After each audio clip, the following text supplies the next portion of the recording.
Hey there, everyone. Thanks for joining us for your Central Florida weather update. I'm News 6 meteorologist Samara Cokinos. All eyes are on the tropics. We now have Tropical Depression 10. It formed earlier today, mainly right near the Yucatan Peninsula. And as of the 5 o'clock advisory on Tropical Depression 10, it's currently stationary. However, over the next, I would say 36 hours or so, we'll begin to see it emerge into the southeastern Gulf of Mexico, where could strengthen to a tropical storm and possibly even, as it moves over the warm waters of the Gulf, into a Category 1 hurricane before making landfall. Notice the cone. It does encompass portions of Central Florida all the way back into the Panhandle. So there is a lot of uncertainty as to where this particular storm will go. And of course, we'll continue to bring you more updates.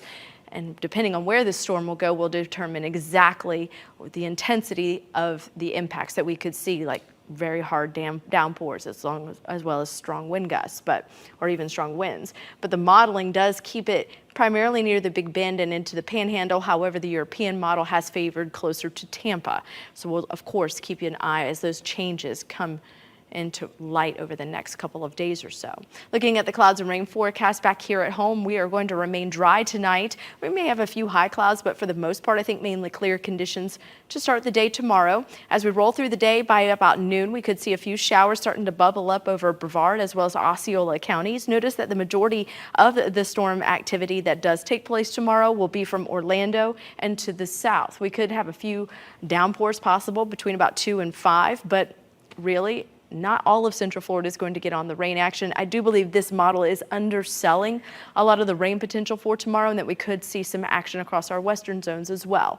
So just keep that in mind. Keep rain gear with you. Your rain coverage is about 40% for Orlando. Notice to the south in Kissimmee as well as Melbourne and Cocoa Beach. It's a little bit higher at 60%, and the rain chance across our northern zones 20 to 30%.